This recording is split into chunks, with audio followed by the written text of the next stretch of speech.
بسم اللہ الرحمن الرحیم۔ میرے عزیز دوستو، آپ سب کو ناک ٹی وی 4 پر خوش آمدید۔ میرے عزیز دوستو، جب سے دنیا آباد ہوئی، اس میں طاقتور نے حکمرانی کی اور صدیوں پرانی ہمیں ہسٹری یا تاریخ یہ بتاتی ہے، جب بھی کوئی نیا حکمران آتا ہے، وہ جب جاتا ہے اپنے پیچھے ایسے لازوال کارنامے چھوڑ جاتا ہے جس کو دنیا صدیوں بعد بھی یاد کرتی رہتی ہے۔ یہ بات یوں جب کسی میدان میں جنگ میں لڑائی ہو اور لڑائی اپنے خوفناک اثرات چھوڑ کر چلی جاتی ہے، ویسے ہی موجودہ حکمرانوں نے اپنے پیچھے ایسی کربناک تلخ یادیں چھوڑ کر جا رہے ہیں، اور پھر ایسے لیڈر وہاں کے دلوں میں نئی امنگوں کو روشن کرتے آتے ہیں، اور وہ روایتی الفاظ بھی اختتام پذیر ہو چکے، اور انہوں نے پتھروں کی طرح غم بھی گہرے پانیوں میں پھینک دیے۔ مگر میرے عزیز دوستو، اس بات کا احساس بھی ہے اور انہیں بھی محسوس ہوتا ہے جو غیر جانبدار ہوں،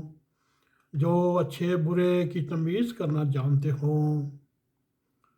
کسی کی اندھی تنقید کرتے ہوں، نہ کسی سے بے جان نفرت کرتے ہوں۔ میرے عزیز دوستو، آج ہم عمران کے 4 سالہ اقتدار میں کچھ اس طرح موازنہ کرنے کی کوشش کریں گے، یوں ہمیں اور آپ کو بھی محسوس ہوگا کہ وہ 23 کروڑ کے محبوب لیڈر، کرکٹ میں ان کی خدمات، سپورٹ میں ان کی خدمات، اور فائع عامہ میں ان کی خدمات، اور والدہ محترمہ کے نام پر کینسر ہاسپٹل جیسے لازوال یادیں چھوڑیں، مگر جب انہوں نے سیاست میں اپنا پیر رکھا یا قدم رکھا اور 22 سال کے بعد وہ اقتدار میں آئے، ان کے نام کے ساتھ وزیر اعظم اور اب سابق وزیر اعظم لگا، یہی ان کی قسمت تھی، یہی ان کی خواہش تھی۔ اور یوں ہم عمران کے 4 سالہ دور میں نظر دوڑائیں تو کوئی قابل رشک کام کیے بغیر وہ ایوان اقتدار سے رخصت ہوئے۔ انہوں نے ایسا سیاسی بیانیہ اپنایا جس سے ان کے پیروکاروں نے ان کی کہی ہوئی باتیں اپنے دل میں جوان کیں، اور آخر کار وہ ان کو چھوڑ کر چلی گئی۔ خان صاحب نے جو کہا، ان کے لیڈران نے، چاہے وہ اسپیکر قومی اسمبلی ہو، چاہے ڈپٹی اسپیکر قومی اسمبلی ہو، چاہے پریزیڈنٹ پاکستان ہو، انہوں نے ان کے کلمات کو من تسلیم کیا اور مان لیا۔ انہوں نے جس کے خلاف نعرہ لگایا وہ بھی انہوں نے مان لیا، جن کو چور ڈاکو کہتے کہتے ان کے دل بھی جوان، وہ بھی ان الزامات کو حقیقت پر مبنی سمجھتے، اور خان صاحب نے جس کی طرف نفرت بری یا ناگواری سے دیکھا تو ان کے پیروکار اور ورکر نے پتھر اٹھا لیے، مگر کسی نے بھی عمران خان کی ان 4 سالہ دور حکومت میں ان کی کارکردگی کے بارے میں سوال نہیں کیے، نہ ہی پوچھے۔ اور 3.5 سال کی کہانی ایک طرف، مگر آخری 2 ماہ جو عمران حکومت نے معیشت کے ساتھ کیا، وہ بھی کسی طور پر بھی بلایا نہیں جا سکتا۔ انہوں نے جاتے جاتے پاکستان کی جڑوں میں، اس کی معیشت کی جڑوں میں ایسے پتھر ڈالے اور اس کی چولیں تک ہل گئیں، مگر دکھ کی بات یہ ہے نہ انہوں نے کوئی ساز کیا، نہ ہی انہوں نے کوئی سوچا، اور نہ ہی ان کے زبان مبارک سے ایسے الفاظ نکلے۔ مگر آئیے ہم ان 3 فیصلوں کا جو تذکرہ کرتے ہیں،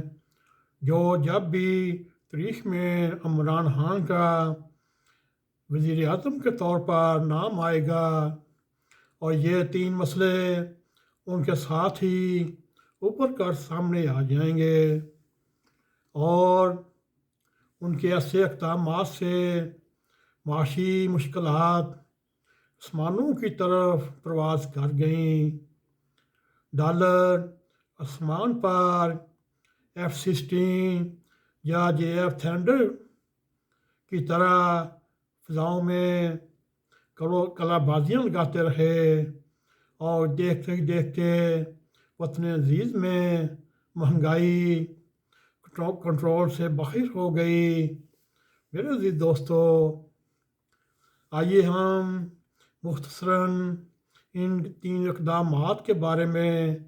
آپ کے ساتھ اپنی معلومات شیئر کرتے ہیں۔ میرے عزیز دوستو، جنوری 2022 میں عمران خان نے IMF سے ایک معاہدہ کیا